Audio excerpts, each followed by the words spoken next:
Hello friends, I'm Isyander. And I'm Koda. And today, for what I think is the first time ever, Patreon got Mondailed. Got what? Mondailed.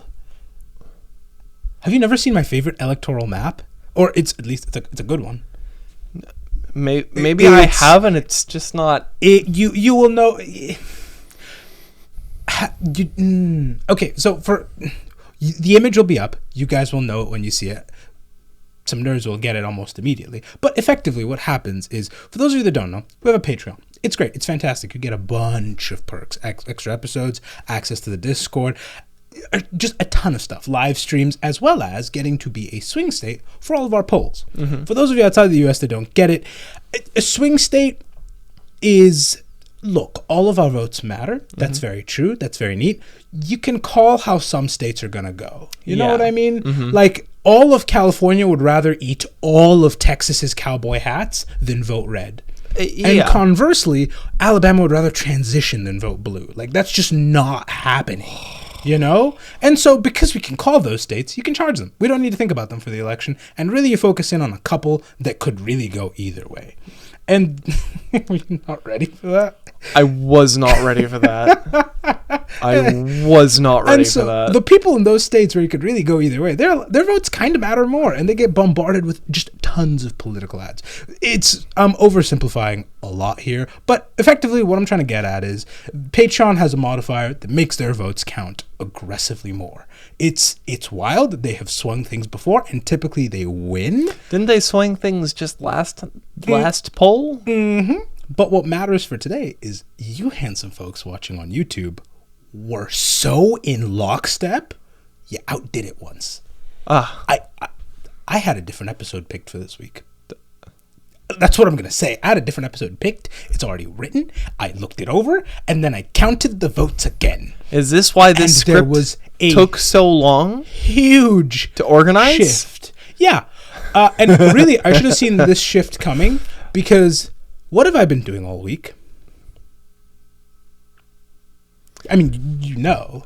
Oh God, you fool! You screwed yourself. You've been hyping up the newest video game on the market. Yep, I've been playing nothing but Space Marines. And what have they probably been doing? Nothing but playing Space Marines. And so I should have seen the Legion episode just washing.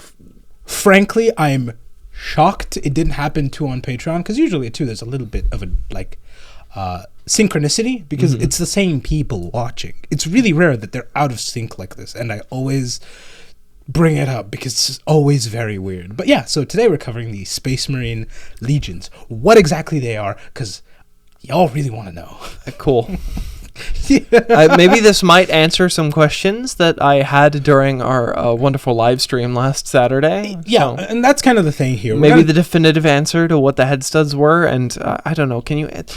The question I had during the live stream, are they like weird, like helmet interactive thingies? What do you mean? I don't know. I remember hearing a couple, because I've like been with 40K on and off. I do remember seeing a couple years ago somebody saying that those head studs are a point of contact, like they're contact pads for the helmets. It's those are kind of they show years in service is the thing. Yeah, that's what each stud means. So you can very quickly look at a Space Marine and go, oh, okay, well, you've been around for a while. You've been around a while. It's also how you can look at like Titus from the first game and Titus from the second game and go, no, he is aged. That's a lot of time that has passed. Yes. That's a lot of time that can pass. They can also occasionally denote rank. That's more like... That's real, like, Legion and chapter specific. That's heraldry levels. And so that varies from time to time. Okay. Know? So we're more going to cover the things that allow you to stomp Tyranids in mass. Okay. The systems that are all around them. And also, because they're not legions anymore, technically. No. They're all... They've been divided. Exactly. But the Ultramarines kind of are one. They have pop back. We'll get to the technicalities. Later. What matters is Space Marines are normally the protagonist of books, and games, I guess. and short anime. They're the protagonists. You see them in everywhere. They have cardboard cutouts. They're the guys. Yeah, they're the guys. And so you look up Warhammer 40,000 and look, there's the Warhammer 40,000. Yeah, they're often depicted just ripping through things, doing the whole nine. They look really cool, but you don't often see the stuff that's around them. Mm-hmm. You know, the only times you really see that kind of stuff is when you see a dead Space Marine and you have to write a casualty report. Nobody ever writes a casualty report about the 1,000 dead guardsmen to the left of him, or something like the armoring ritual cinematic, where you see just how much infrastructure goes into just putting a Space Marine together for battle. Mm-hmm. Yep, you don't see every serf who's polished pinstriping and replacing their armor, the tech priests who are praying all over everything, the guys who are inspecting all their bolters. Like, there's a lot that goes into keeping these guys running. It's a lot of logistics. Yeah, they're the Emperor's finest weapons. It's the holy routine. They're his angels of death. They shall be clad in the finest weapons and armor. We all know this. They're very lethal. But they also need to be tuned, polished, and oiled. Exactly. Like a Space Marine in a vacuum isn't doing very much, you know? A fully stocked, well-armed legion is probably walking most countries on Earth. Mm-hmm. With relative ease, depending on which legion shows up. A single Space Marine? Like, if you dropped a single Space Marine in the middle of the U.S., like... They'd do some damage, but we'd get them eventually. I don't even think you need to get... Like, I think the most military you'd have to deploy is maybe the Gravy Seals. Maybe the Gravy Seals. I'm talking worst case scenario, we gotta whip out Meal Team 6. That's it. Possibly a Desert Storm, even. Oh. You had a lot of fun writing those, didn't you? Oh, yeah. Like, I was thinking maybe we could even throw down the 101st Chairborne. Support from the Green Beignets. Oh, yeah. Oh, the more I looked at the list of things in the U.S. military, the more food-related I realized I could make them. Moral of the story is, we're very hungry. I would just destroy some if you dropped a Space Marine in the middle of most other countries, it's a real problem. You drop one in the middle of the U.S., no joke, it's probably getting dealt with. This is our thing. Yeah, like maybe one town's gone. Maybe one town. Space Marine? We have a whole space force. We're just getting you. Their titles, they're called Guardians, by the way. They stole that from Destiny. They're called Guardians. That was exclusively to grab Destiny fans. It almost worked. Yeah, so a single Marine, I mean, if you drop it in the right place, and you get the right one, you know what I mean? Like right one, wrong day kind of thing, they could do some damage. A word bearer in the Midwest may become a problem. Oh yeah, but not through combat. Not through combat. That man's making people switch religions. Yeah, the exactly. Emperor's going to start catching worship. Well, chaos now. And now you have a Imperium of Man militia in the middle of Nebraska somehow. Well, or it really, there's a lot of factors that go into it, but typically a single Marine's not getting very far. They need all of the support around it to really make them lethal. At least they need a team. At least they need about 5 of them. They need at least one tech priest to pray over their bolter. Yeah. Like, moral of the story, they're scary. I'm not saying our odds are great against a single Marine. I'm just saying it's doable. You know? I mean, look what you can accomplish as a single Lieutenant Titus in Space Marine 2 against a horde of weird bugs. But even look all around him. There's still support from his friends. Forces. He's got weapons. He's got ammo. He's got ships. You're not even seeing the recruits. And you know, that's something that kind of miffed me. No gene seed recovery. No, like, kind of geeky. No gene seed recovery. Miffed me a little bit. I don't know. Maybe, just a little bit. Maybe the chaplain is just doing that in the background. Maybe, possibly. I don't know. I haven't finished it yet. Between you and me, we're still recording the gameplay through. That we are. But that's what you need to get them to the whole Angels of Death routine you see them doing. As much as some legions really, really, really, really, really want to be, they're not an island. No man is an island. Yeah, and so today we're going to talk about all the little guys all around them that help them do they're effectively fed into the meat grinder of logistics so that Space Marines can come out on top. Oh. I was about to say, I assume a lot of them are robed in red, but if they're being fed into a meat grinder, probably not. I mean, there's at least one. The first ones you're going to see, which you technically will never see, are the things it requires to make a Space Marine.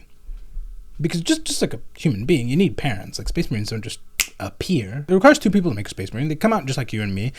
The closest way to describe, because again, we're going to have to take it from the top a little bit, just in case you're coming in fresh, right? The closest way to describe how Space Marines are made is, do you know that one image where it's like, is there someone you forgot to ask? And it's I consent, and then the third person's like either Melon or like you, or I think Jesus is the original. Jesus is the original. But it's been so corrupted by the internet, I only know it by like a third person just Melon. present. Do you mean Anthony Fantano? Melon? Yeah. Have you never seen that one? No, I've not. Like, I've seen Sephiroth. I've seen so many different people pasted over that. That's kind of how Space Marines work, where you require 2 regular people, and then there's a third party involved, and that third party comes from a guy named Jimmy Space, the Emperor of Mankind. He's a skeleton right now. He's real important. World's greatest lighthouse, world's worst dad. That's the best way I can describe him. This ain't about him. That is a wonderful description. Yeah. He is very good at everything. Except being a dad. If he set his mind to it, he'd probably be good at that too. That's the problem with him. He can't do everything, though. He's the kind of character where there's this guy, real human who exists, who like flew over New York once, could draw it perfectly from memory. That is kind of insane, That's actually. really cool, isn't it? The Emperor could draw the entire like continental United States. Yeah, and that's what it feels like whenever he's in the room. He's truly, like, he's called Revelation. He feels divine, which is the point. But he's not omnipresent. He can't do... He's still just one guy. He's just one guy. So, yeah, as any healthy parent does, he has kids to help him grind, to help with the family business, to help with the work ethic. And his kids, they aren't as good as him, except for like one thing where they get real close, you know? And so you have one who's like the lord of all things, Home Depot. He can assemble you the best shed there is. You have one guy who's the king of paperwork, another who's literally a knight in shining armor, like an Arthurian knight.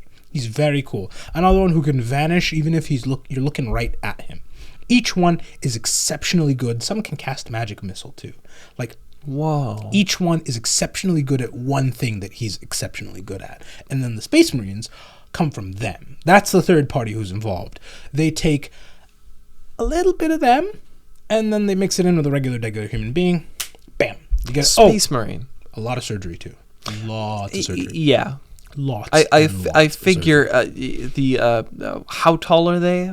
Oh, so like 8 foot. Very tall is the foot? answer. Yeah, 8 to 9 foot. Yep. And that doesn't come with just normal circumstances. Wemby's 7. What? Wembanyama. He's 7 foot tall. Well, so okay, he's not the average. No, he's not. No, he's not at all. Not the average. No, maybe like in Denmark, he's close to the average. But yeah, so that's the first thing you need is the Genan Seed to really to judge up a Space Marine, to make them stand apart from the guardsmen who are being slaughtered en masse. Gum. Yeah, gum. And back in the day, way back in the day, there's tons of this stuff. Genan Seed, you can think of it as like the blueprint for a Space Marine. There's tons of the stuff. I mean, I figure the Primarchs are right there. You could kind of just ask them nicely, and they might just give you something. Well, and the whole moon was dedicated to making it. Okay. So like the moon was really good about genetic modification. That was kind of their whole specialty. And so when the Emperor came and, let's say, asked them politely to help him with his project, they did.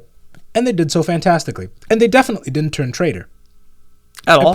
I promise you that. That didn't happen. Nope. Not even once. A little bit? Not even a little bit. Okay. And so way back in the day, Space Marines could get mowed down left, right, and center, and it's not a big deal. We'll just make more. Yeah, we will just make more.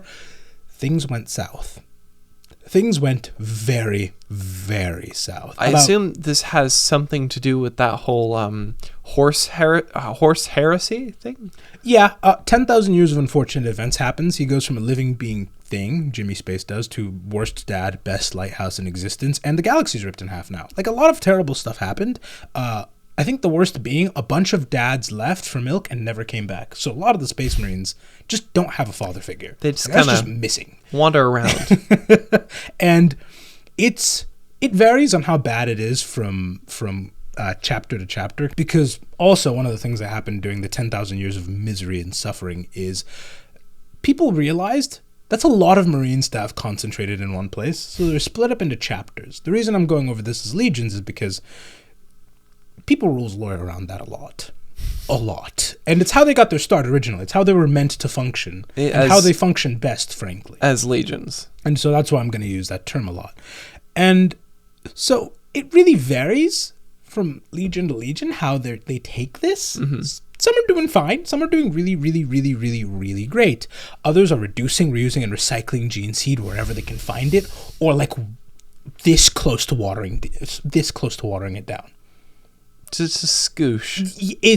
It's a real tragedy when a Space Marine dies and you don't get that stuff back. It's like, oh god, that was so expensive. In some cases, we can't replace that. We cannot make that again. We will now permanently almost always have one Marine down. And that's just it. At least until we get this back. It's extraordinarily difficult. You really don't want it to be lost. Thankfully, though, even though that's really hard to get your hands on nowadays, recruits are a dime a dozen.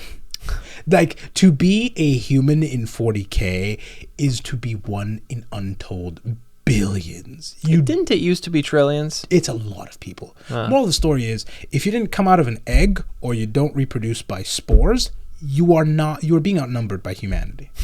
Those are the two things it takes to outnumber humanity. Literally a hive of insects or mushrooms. I mean, I get it that 40K has orcs, but humans are the orcs of 40K still. There are so many. There, like, the levels. There are hive cities in 40K that make Calcutta look both underdeveloped and underpopulated.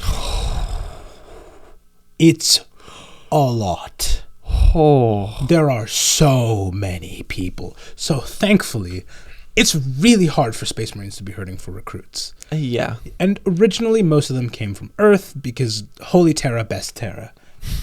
Why change anything? This works great. Isn't it just a fortress world now, though? It's a lot of things. It's real important. It's not just a fortress world, though. There's a lot going on there. Okay. It's still Holy Terra. And today, it's a real honor to be a Space Marine. Back then, less so. It ranged from, oh, this is a draft situation, to you're a POW. I hope you're okay with open heart surgery. Yeah. Cool. Yeah, and it took a lot of experimentation to get the whole Space Marine thing right, because there's no retirement for a Space Marine. You just go until you stop. Yeah, there is no end of duty. There's no, like, you cannot honorably discharge a Space Marine. You simply go until you... There is a known and aged Space Marine who literally prays to Dad to kill him.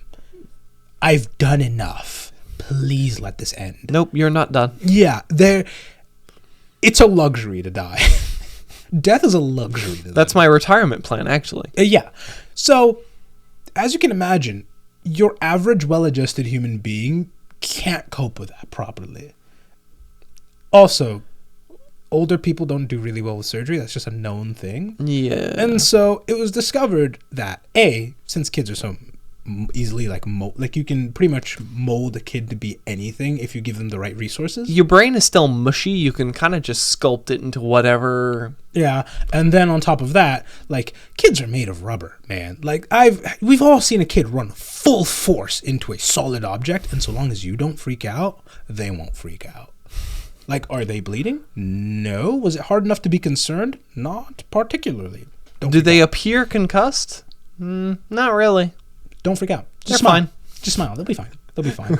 And so because of all of those traits, it was discovered that it's a lot easier and the survival rate is marginally higher when you have kids to do it for. Again, also, multiple invasive surgeries. Like, very invasive surgeries. Effective, but ethical? I mean, the problem with ethics in 40K is... It's 40K! Yeah, roll credits. Roll credits! Yeah, I'm not even going to finish that thought. So that's how we got to the modern system of just grabbing kids, effectively. Mm-hmm. And then, once the Primarchs were found, they all kind of added their own twist to it, mm-hmm. while also making it a lot cooler. Because it went from, I have been recruited to be a grunt till I die, to... the Lord of the Forge has taken me in. This is going to be fun. I mean, yeah, because you can't have it just be cradle robbing. Yeah, no, and it's really close to a Percy Jackson situation, mm-hmm. because the Primarchs aren't gods. But, like, to your average person, they may as well be a deity. Yeah. Like, in their specific area of expertise. I mean, Vulcan is literally named after a god of the Forge. And indestructible. And he is indestructible. So to your average rube, yeah, they may as well be. Yeah. They may as well be Olympians. And mm-hmm. so it really does make it a lot cooler. Like, oh, I'm not just a child soldier. I get to serve under a god. This is neat. I'm a son of the god of documentation and taxes. Yeah. Yeah. It's so fun. I get to be a son of stealth incarnate. He's right there. Yeah, I know. I got another one. It's very cool. I dig it. You guys are great. And each Primarch has their own kind of spin to it, right? Some of them have this being a great honor that you are educated for. Like, there's a K through 12 system with it building you to be the best Marine, if not that, the best well-adjusted human possible. Some places you get kidnapped on the way home as a sophomore or a year 11. And then you just get hucked into the Hunger Games. That's Space Marine training for you. It's very telling that I have to ask, which one is this? Yeah. It's make it, kiddo, or don't. I don't really care. The worst ones are when, like, the parents set the kid up to be a Space Marine and then just sell them.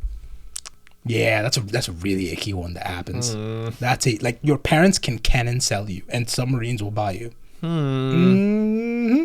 Sure. Yep, it is. 40K is rough.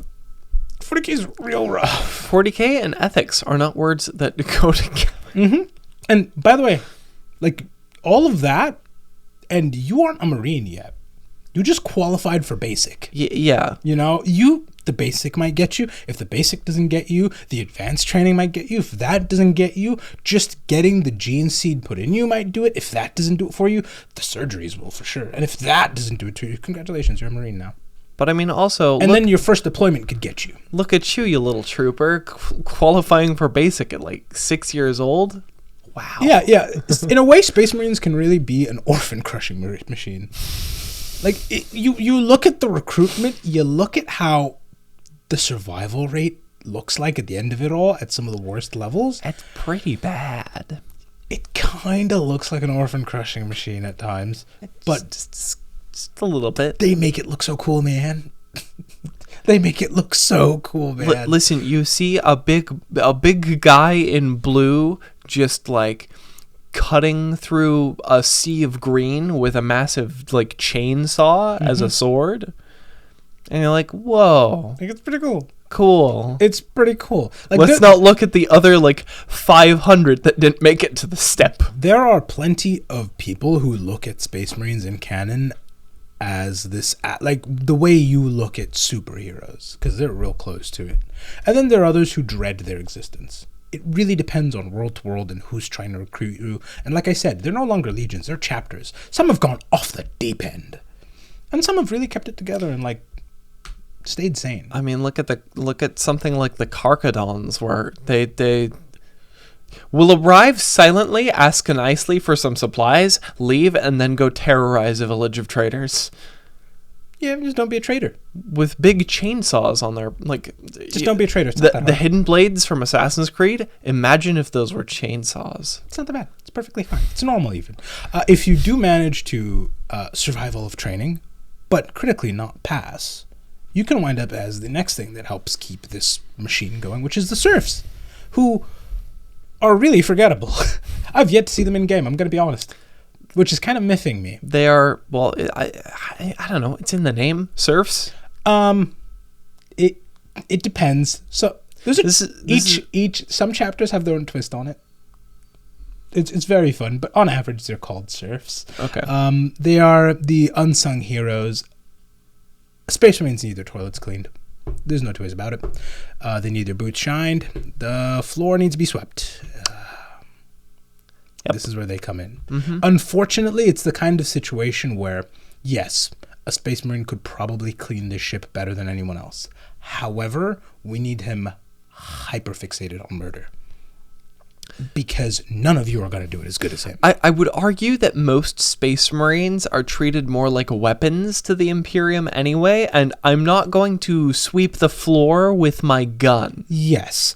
And so they are valuable, and depending on where you are, you could be like genuinely, you have a bond with your Space Marines. Because like, hey, I remember you were in my class. You failed the math test, but like, you're still tight. I'm just like way taller than you now. You learned enough algebra to be able to like calculate which direction to point your gun. Yeah. That's all we need you to do. And so despite them being really, really, really forgettable, they are really important. They're kind of like the glue that keeps it together.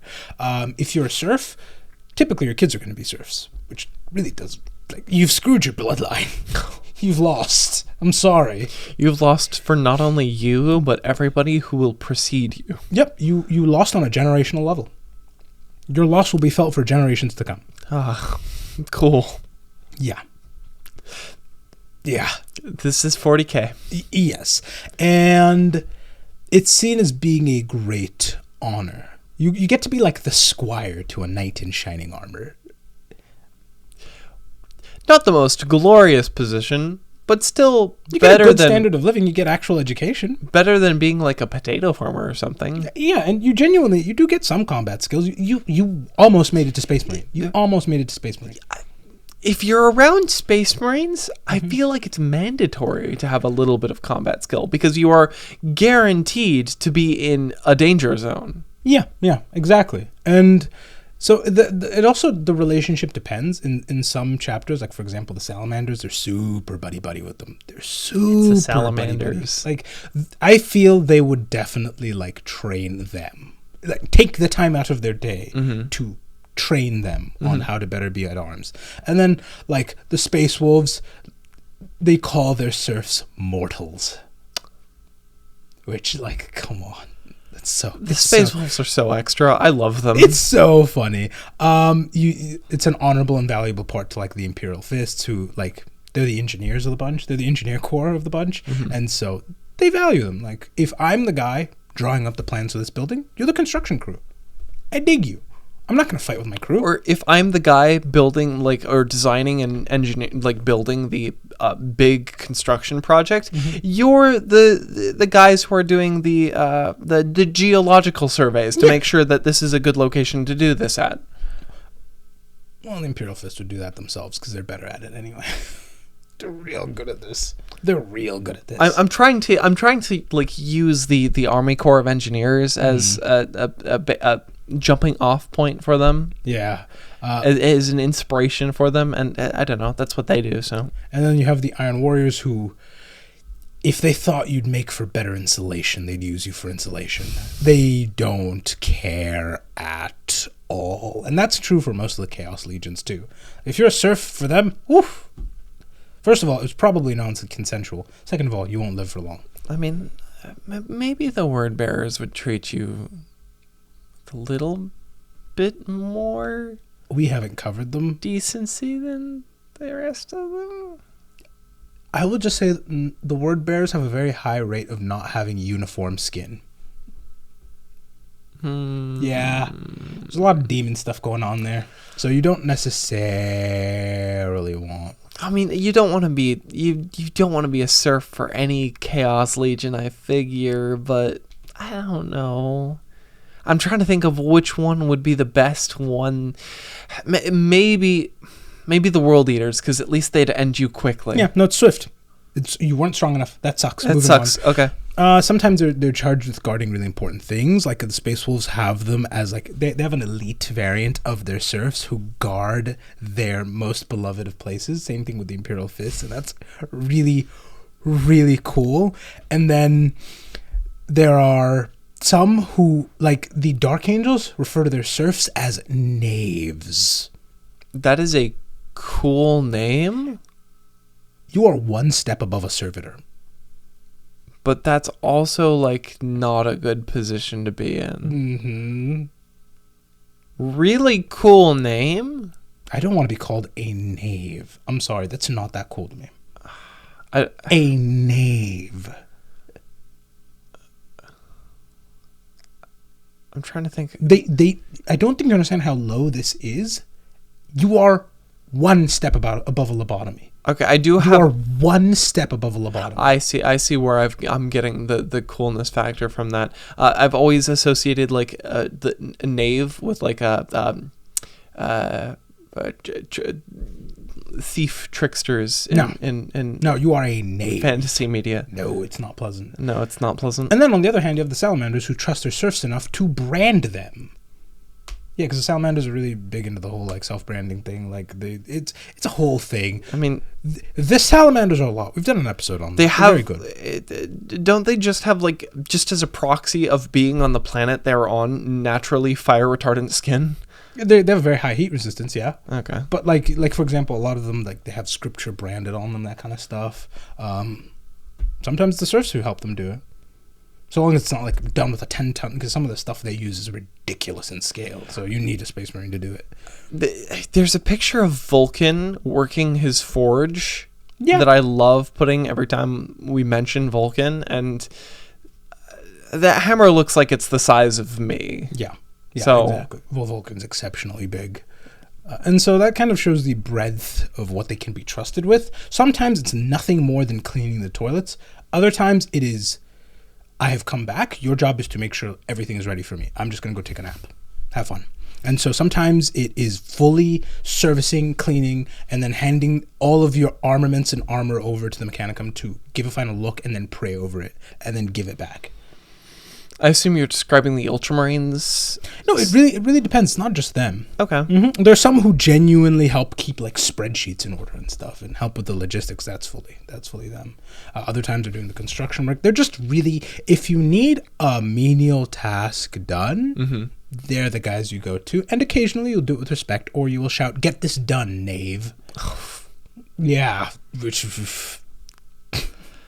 Okay, and now that's a level. You've now said it with a level of disrespect. It's not cool. It's lost its cool factor. Nope, Yeah, it's done. Yeah. Yeah. And so now we have the Gene Seed that makes them special, the recruits we crammed it into, and the failures who help keep everything going. Now we got to talk about the fortress monasteries, which is where they call home. You'd think that the Space Wolves would treat their... No, it's respectful. Oh, They're- no. That wasn't the Space Dark Wolves. Angels. It was the Dark Angels. Never mind. Yeah. Go on. Yeah, exactly. Because I was going to say, the Space Wolves, like, there are two levels of failure. There's, like, failure of, like, okay, you ended up okay, and failure of, you are now A twisted half-wolf thing running around. out in the wild. Yeah. No, they're pretty kind to Yeah. them. And you don't have to be one, like, to be a serf. It just helps. It's the most convenient use for you afterwards, I'm going to be honest. There's not much else you can do after all that trauma. The place they call home, though, is called the Fortress Monasteries, which, do you want to guess what they are? No prizes. 0 prizes. None. It's kind of in the name. It's a monastery / fortress, which they call home. It varies. This is kind of like if you just took Battle Monks. This is Battle Monks. It's the Batcave. It's the Batcave. Every legion has their own Batcave. Some Batcaves are floating around in space. Other Batcaves are the shrapnel of their dead planet taped together with thrusters on the back of it. Others are perfectly run and polished marble colosseum. Like, every legion has their own spin to it. Every single one. And it really reflects their culture a lot. And so, like, for example, the Blood Angels, who are the resident vampires, it's super gothic. It is so gothic. And then you have the Space Wolves, who have, I believe, one tower that's constantly being struck by lightning at all times. Well, Does a man named Thor live there? Please tell me. No, but they have a great big feasting room. Oh, well. And then you have these. That is very Norse. The White Scars, where you have like Dracula. You know Dracula's castle, where there's the miles of people on pikes. Yeah. Yeah, you have that going on. Yeah. I'm surprised you didn't say there's like a 20 square mile skid pad. Oh, they probably have one too. This is where all their guns are kept. This is where all their records are kept. This is because Space Marine psychers are called librarians. This is where the librarium is, because fun fact, yes, the psychers are the librarians in the literal sense. They're the ones who will tell you shh. And if you don't listen, you will get fireball cast at you. Will they tell you shh, or will they blast the thought of shh into your brain? It depends on how good they are. Yeah, fair enough. I'd say it depends on how good they are. Yeah, because if you screw that up, you just end up blowing somebody's head up dark tide real, style. It's really high risk to send a text that way. That's not the best. That's not the best way to do it. And it's really fun. I love seeing the art of these monasteries. They are just phenomenal, and this is the backbone of them. They all call this place home, and this is where their organization is. This is where like their bosses are, if we can even say that. And now after that is where you get to the real split from like legions to what exists now, which is chapters, because back when there were legions, it's really vague how things were organized, because Space Marines, and the Primarch dad is up top. Yes. And Jimmy Space Big E's at the very, very top. In between's real gray. There's some ranks, don't get me wrong, but they're so specific that it's less a rank and more you have a specialized position. I'd sit here 20 times going over the different ways they organized. And so what happened to the legions is they were split up because no one man should have all that power, effectively. Yeah. And so they're split into chapters, and now there's just there's so many chapters running around. And the nice thing is, because this split was done by the guy whose gift was logistics, we now have a clean organization system. Like now we have like an actual like command chain you can just look at. Like, listen, maybe there is a lot to deal with here, but it's all pretty much organized, and with very few exceptions. When this split happened, this is where the real loopholes come in, because chapters can never assemble to be a full legion. That's not allowed, because legions are terrifying and no one should ever have a full legion. So chapters are limited to about 1,000 Space Marines, which is a lot of Space Marines when you consider what a couple can accomplish. Yeah. Now, in those rules, there's no limit on how many Space Marines you can have if you're on a crusade. So there's a couple floating around there who've been on a crusade for the last 10,000 years. And we just don't know how many Space Marines are in there. Is this how the Dark Angels get away with it? Is this how the Dark Angels get away with it? No? Black Templars, that's how they get away with it. Black Templars. Because they have been on an eternal crusade this whole time. You can't tell me how many Space Marines I can have. We're on a crusade. It's important. It's a crusade necessary. Against what? We're on a crusade. I think they can just say the enemy and get away with it. You're telling me Rowboat Gorilla Man is not walking up to them and asking which one? He breaks the rules too. Yeah. Because like the other loophole that the Ultramarines break is they are so many chapters of them. Fun fact, that guy, real efficient. His Genan Seed, because sometimes it rejects, because some of them really twist you. Like some make you super duper pale, some immediately change some give you melanin. That's a thing that can happen. You can that's not a joke. Like if you go off and become a salamander and make it all the way to the Genan Seed phase, congratulations, you can't tan anymore. You're done. You still need to wear sunscreen apparently, but you don't get skin cancer. And so the Genan Seed has wild effects on you, and it varies from it really can do a lot to you. The only consistent thing is you'll get taller and you'll get wider.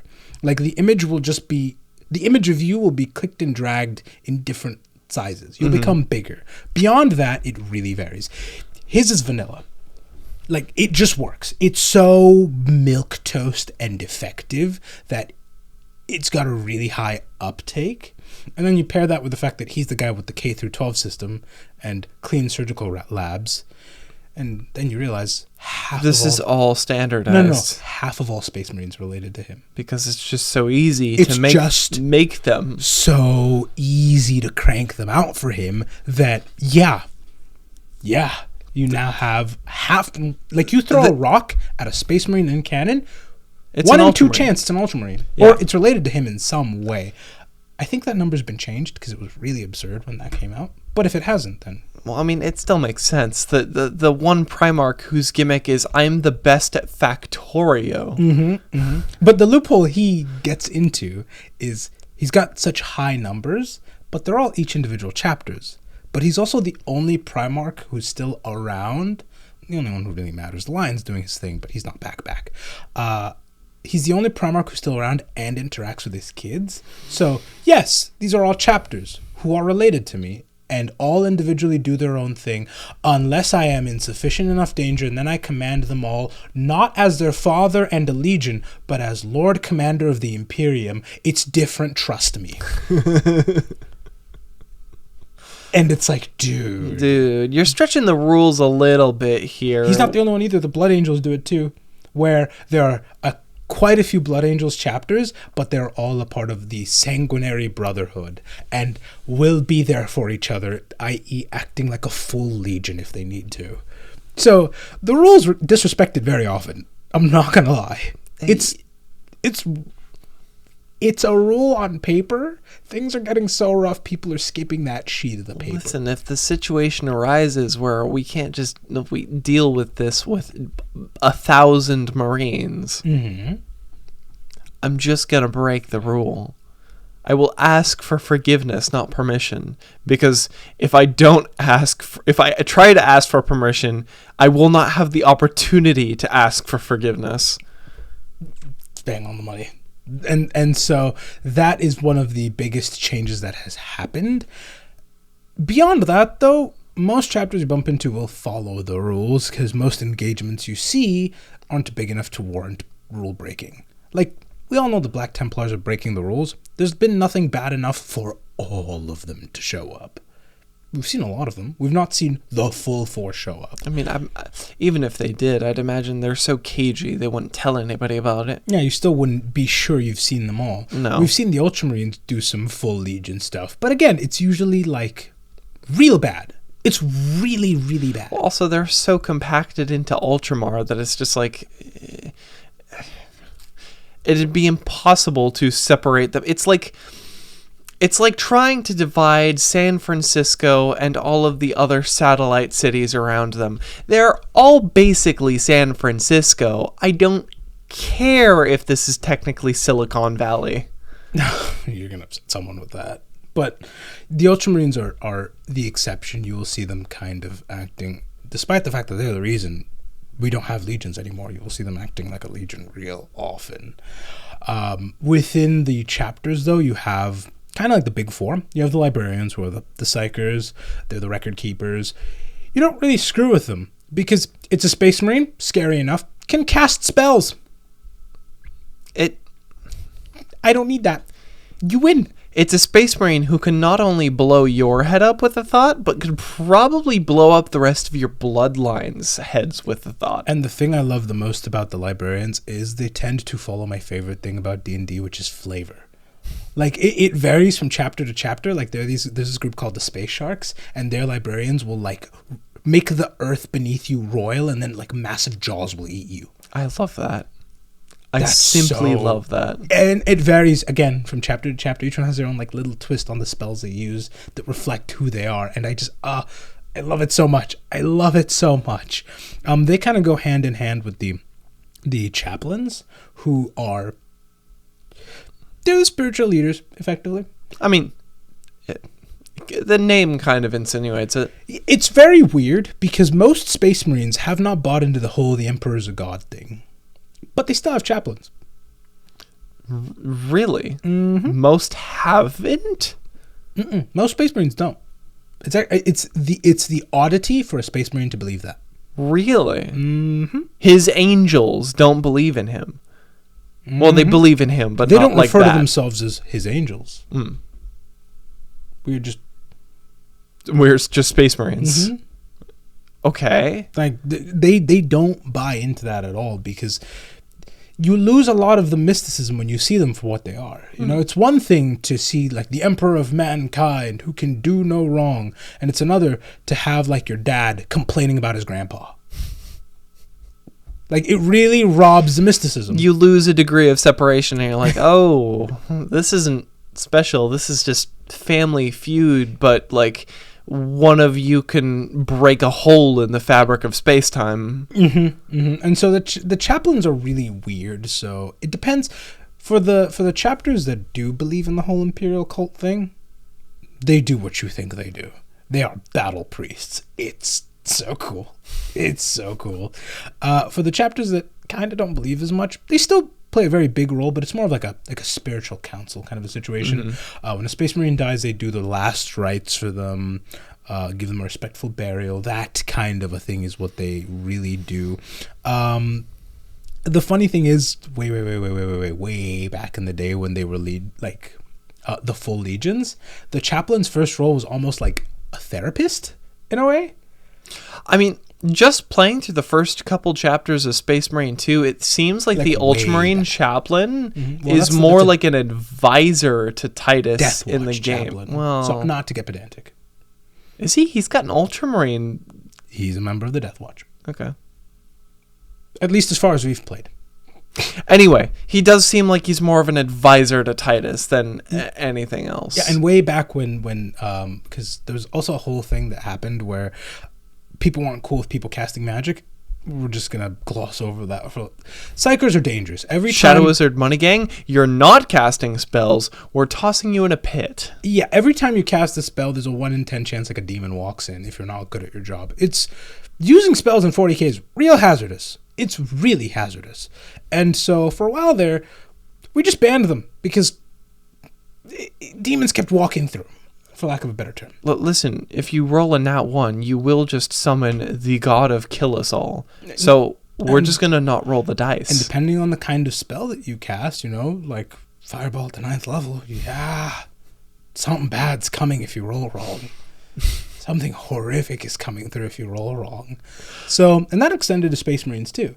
So when the first chaplains were running around, Lorgar offered to rent them out to other legions to like go help counsel them on their now joblessness. Like, I'm sorry, you're now a bum. Let me walk you through that. You have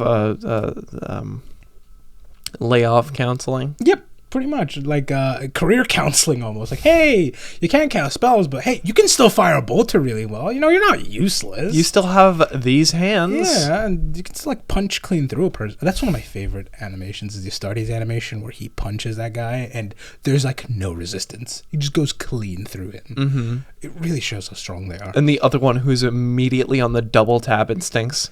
Yeah. And so that's kind of the role they fill for the more atheistic ones. Like I said, if you believe in the imperial cult, you get a different tier of chaplain, man. Mm-hmm. You get like an actual battle priest, monks, like borderline firing his bolter in rhythm to a hymn.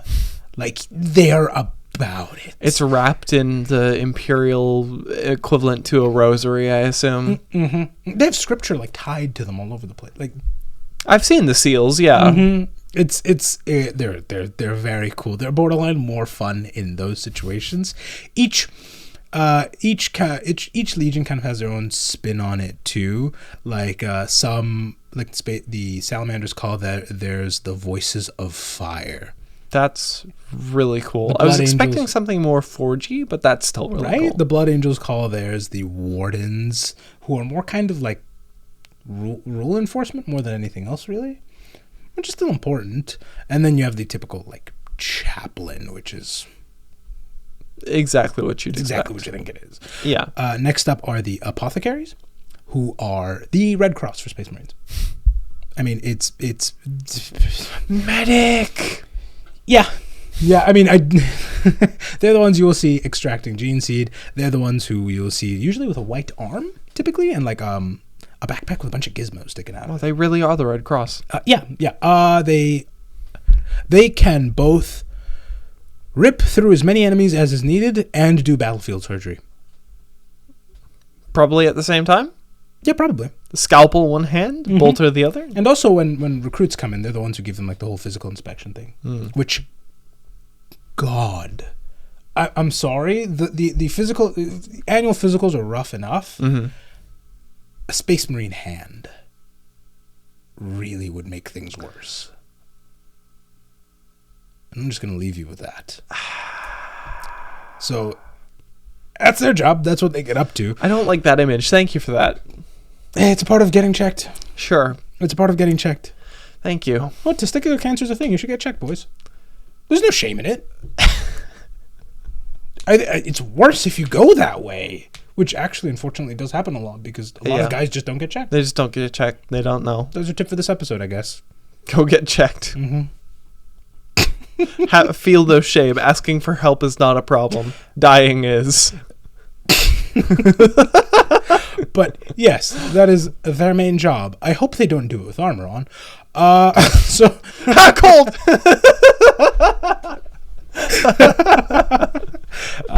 and they're the ones who also keep track of all the Genan Seed, obviously, because Of course they do. Of course they do. They are very important, and a Space Marine training a Space Marine's hard enough, man. Putting one through med school, like, you don't want to lose your apothecaries. It's a tragedy when one dies. At least, I assume they probably don't come out with as much debt. It doesn't matter. They're going to work, debt or no, they're working till they die. It's irrelevant. Fair enough. It's fully irrelevant. They may as well come out with $1 million in debt. It doesn't matter. It doesn't matter. They're not going to get PTO. And it's not just, oh, you're a doctor, like general practitioner. Salamanders get PTO, don't they? They are the exception, not the rule. So what are their apothecaries up to? I'm actually not sure. No. I'll be honest. Do they pull the classic surgeon and buy themselves a Porsche 911? No. Like I said, they're duty till they die, and it's not just general practitioner either. They are competent in most medical things. Okay.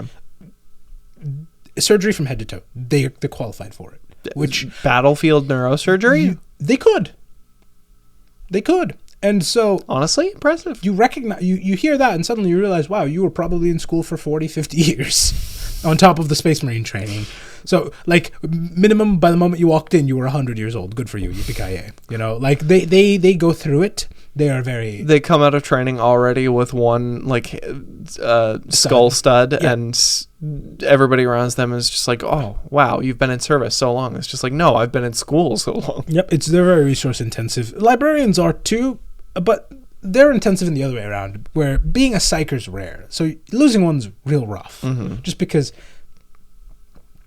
they don't grow on trees, and then they also have to survive Space Marine training. So their odds are slim, and then slimmed further. It was kind of a random chance that we got this guy already. So next up are the Tech Marines. These guys, I love them. These guys also go to school for a long time. They finish Space Marine training, and then they get shipped off to Mars for advanced, like a mechanical engineering degree.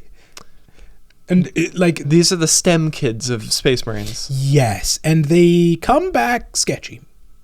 What do you mean sketchy? Because they are left with the Mechanicus for quite a while, and they get weird mechanical culty. There have been times where they've refused to leave a Land Raider behind. They've got No Child Left Behind about a tank, effectively. I empathize with the machine spirit. It's. I'm not leaving them behind. They show up with a Mechanicus paint scheme. They show up with like the spare arm backpack thing going on. I love the spare arm backpack. That's my favorite part. And it's dubious how loyal they are to us anymore. Obviously, we're not going to question them because it's a Space Marine who's also a very competent mechanical engineer. So we need this for very, very obvious reasons. But this is the third time he's prayed for our ship. And we don't pray. So what's happening here? It's very concerning. He anointed the control console with holy oils at least 5 times in the past hour. I've needed to go back to wash my hands every time he touches it. Yeah. So tech marines occupy a very unique space, but obviously I don't need to describe what you need a tech marine. There's so much complicated tech around space marines. You want someone like that around, especially when he prays for your armor and it genuinely works a little better. I assume this is what they have working on their dreadnoughts too. Yeah, they fill a lot of space. There's also tech priests present. Don't get me wrong; they also help out, but they can't have a tech priest on the front lines. No, and so that's where they come in. Yeah, you need somebody big and strong with big bones. Has drunk a lot of milk to fortify himself. Well, it's a lot more than milk. Their bones are like steel, man. So milk at least had a little bit of a role. Just a little bit. You need the calcium for strong bones. They have iron in there too, man. Or tungsten, at least. I wonder what a space marine weighs. I don't know that off the top of my dome. But I wonder what a fully armored space marine... I'm sure it's been put out somewhere. I'm encyclopedic. I'm not that encyclopedic. Probably the same as a Toyota Corolla. I'd wager, the size of a small car. I'd say probably like a small car running at you. And with good aim. Yeah. It's not great, but yeah, you now have everything you need for a space marine. Like, you have all the specialists put together, and then now they go into chapters of 1,000, and they're subdivided into groups of 100 typically under there, and they answer to a chapter master who is just the biggest marine. It's not height based, but they're usually the most competent. He's the biggest marine of these 1,000 marines. Yes, and then under him, you have representatives from the big four, effectively. So you will have a tech marine president who's there. You will have somebody representing the medical wing, somebody representing the librarians. So the chapter masters have their cabinet. This was set up by Gilliman. It's obviously democracy. It's obviously representative democracy. Come on. It's what he does for a living. It just works. It's so simple. Yes. But now you have the core that really makes up a chapter. From there, you have all the... there's a ton of guardsmen present, almost always. Typically, they don't follow along with the chapter. It's just the chapter shows up, and there's already guardsmen there. There's tech priests present, who are the higher level kind of a thing. You see what they do on a day-to-day basis. Yeah, they're managing all of the technical stuff around the Space Marines themselves. Maybe managing their armor, anointing their weapon with incenses to... They also do the Space Marine surgeries. Yeah, I figure. Yeah, because you kind of want them doing it. Yeah, even a tech marine probably has too big of hands to reach inside. Well, I'm sure they have a tech marine overseeing it, or an apothecary overseeing it at least. Maybe one of everybody. And you really do want, whether you believe or not, you want to respect the Mechanicus, because they can just say, nope, we're done, we're not dealing with you anymore. Yeah. Which, they'd probably get bombed to the warp and back if they tried, but no. Really? How you're gonna bomb your arms manufacturer? That the person who made the bombs? Where are you gonna get more bombs? We'll figure it out. Yeah. There is no replacing the Mechanicus. So you just need to play nice. You toe the line. But also, conversely, the Mechanicus realizes, man, oh man, do we need Space Marines? So it's kind of like they both recognize that... This is less a symbiotic relationship and more I need you so I don't die, and you need me so you don't die. I think that's symbiotic. Oh god, that is symbiotic. Yeah, definitionally. So it's less friendly and more symbiotic. I think that's more accurate. Yeah, exactly. And so they do... Oh, and they also maintain the hordes of servitors that are floating around everywhere, because that's how everything's run. Even their computers are howling in pain. Yeah, nothing in 40K is happy. Nothing in 40K is happy. The printer had a wife and kids. It's not happy about its current position. It really isn't. But it shouldn't have said blood for the blood god. That's on the printer. Yeah. I didn't make it say that. It said that. Sorry, Greg. Stop screaming, Greg. Compliance. They also have their own ships. They also kind of have their own accompaniment, their own like you never just see a Space Marine ship floating along. They have their own what's the word for it? Escort. Yes, they usually say have their accompaniment. Yeah, Is there a pianist No, playing as they fly along? Just the wrong. I'm sure somebody's playing music, but depending on the chapter, really, the odds go up and down. I mean, yeah, if you have the Blood Angels, somebody is playing a piano. Yeah, and for sure. So they have their own kind of ship formation that comes with them, and then obviously they get support from anyone and everywhere they go. Wherever a Space Marine is deployed, typically there's somebody else already suffering, and so inadvertently you're supporting the Space Marines now. So that kind of sucks, but I was gonna die if they didn't show up anyway. Yeah. The Navy also helps them out with their ships because shipyards are needed. But the real tragedy of all these ancillary forces I mentioned is they are the true footnotes. Because serfs probably won't die. The Mechanicum probably won't die. These guys will. Yeah. And nobody will care. Because if they died, Space Marines died too. And so they get the screen time. I say. Yeah. There's somebody's in the limelight here, and it's not. Yeah. It's not the guardsman. Yeah. And so, like, you will hear about 1,000 Marines dying, and it's a tragedy. And then you realize 10 times that Inhumans probably died as well. if 1,000 Marines died, were there any ships in the air? Oh, there were. Okay. How many guardsmen were? We lost count. Ooh, that's so not good. We lost count. The only time you will ever see like the Space Marines casualties be overrun is like Cadia, where a whole planet blew up, and then it's more we talked about the planet, and now the guardsmen still fought even as it blew up, as opposed to the Space Marines who died there because man, oh man, so many of them died. But that's kind of everything you need to run a legion effectively, which you're not running a legion anymore, except you are in some cases. Yeah, you're running a legion, but you're like skirting laws to do it at this point. Most people skirt laws. And even if they're not, the moment Dad shows up, they will. Yeah, absolutely. Because, okay, yes, good for you. The Lion's back, and he doesn't have a full legion. But he's the guy in charge of defense now, the new War Master. And so he has the authority to order around the entirety of all the chapters that made up his old legion. So it doesn't really matter if he doesn't have a legion. He basically does. I would argue we've entered the era where the legions are back effectively. Yeah. Or at least for are sure, coming at back. least we know about 3 of them that behave just like legions. And out of 20, that's real. 21, 18, a lot. It varies depending on your sources.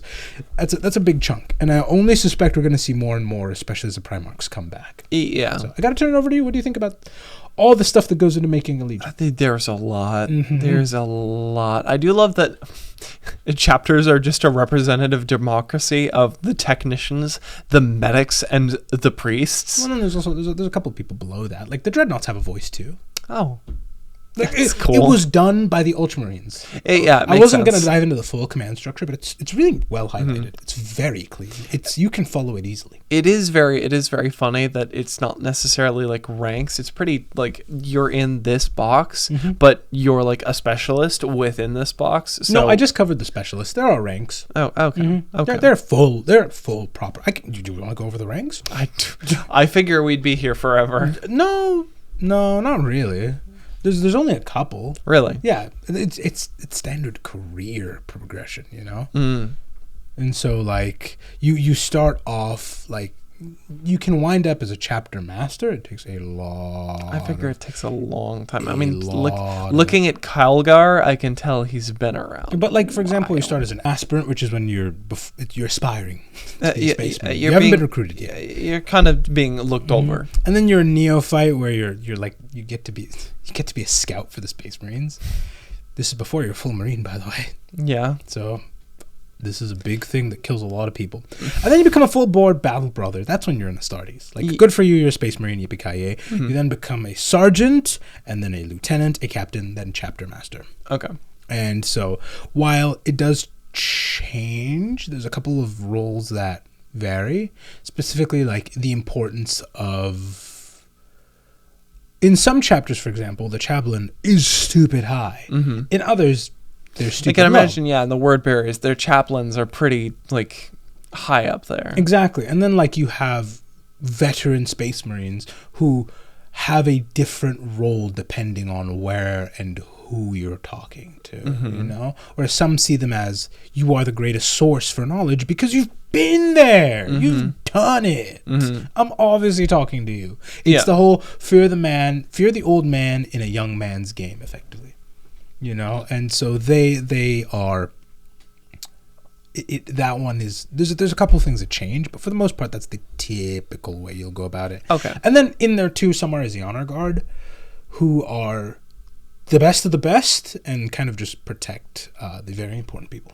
So, but that's the general gist, if I'm remembering correctly, of how chapters are. I really hope I got that right. That's what I'm gonna say. That's off dome. Don't bite our heads off if we got this wrong. Yeah, but other than that, what'd you think? I think it's very cool to see, like, all of the like you said, the ancillary systems that keep Space Marines running, because no man is an island. They do still need, like, a lot of assistance to keep that running. I mean, I said they weigh as much as a Toyota Corolla, and it makes sense. They're basically battlefield, like, what do Space Marines weapons weigh? platforms at this point. So it's like it's gonna take a lot to keep those fueled and running in tip-top shape. So you don't just, like, a car doesn't exist in and of itself. There's a lot. No, you need to maintain like something of that size or of that power. Otherwise, it'll just kind of fall apart, break, and you no longer have it anymore. Ooh, hold on. I think I found their weight, and I think we were correct. Is it about... what is it? Hold on. Is that unarmored? Oh, no. While wearing the power armor, they weigh about 2,200 pounds, or 1,000 kg. That is about as much as it's a about Toyota as a Corolla. small... Well, back before crash An zones. older Toyota Corolla. Yeah. That's a lot. So And strap a bolter to a Toyota Corolla, and there you go. It's in between 500 to 1,000. So either 1,000 pounds or a little over 2,000 pounds. Okay. Either way, you're getting hit by a small car. It's very unthrilling. But yeah, that brings an end to the episode on the Legions. I believe we have some mail we need to open. Do we have mail we need to open? Yes, I think so. Oh, do I need to go acquire it? You are the keeper of the mail. I will go acquire it. Yeah, for those of you that don't know, we have a P.O. box. It's in the description, and some of you are awesome enough to ship stuff to us, and we've gotten weird stuff. We haven't gotten War Thunder yet, but we've gotten nothing but awesome stuff sent our way, and this one is no, it's openable. It's openable. I just gotta, like... I opened this because I open pretty much... Oh my god, hold on. Every time I get something from the P.O. box, I make sure to open it while I'm there. Oh, hold on. Oh my god. It is what I thought it was. Where am I going to put this? Hold on. Let me... It might need to go above... Horace. My head. And now we have... Who sent that? Did they put a name for that? No, they did not. I want to thank you to whoever sent this in. I really you know who you are. Y'all are awesome. We have Gilliman. We need to remove them. Smaller Gilliman, Horace, and the Emperor, who I need to assemble in paint. So we need to remove these guys from their packaging. Well, they just came in. I mean, yeah. Yeah, but we do. That is true. I love... You guys are fantastic. I absolutely love what I get to do, and I love that I get to be a part of your lives. It's awesome. I don't think I'd rather be doing anything else, honestly. I absolutely love it. That's why I say it at the end of every episode, and I truly mean it. Thank you guys for tuning in, and thank you guys so much for this kind of stuff. This is really neat. And thank you for being you. Don't steal my lie. Hey!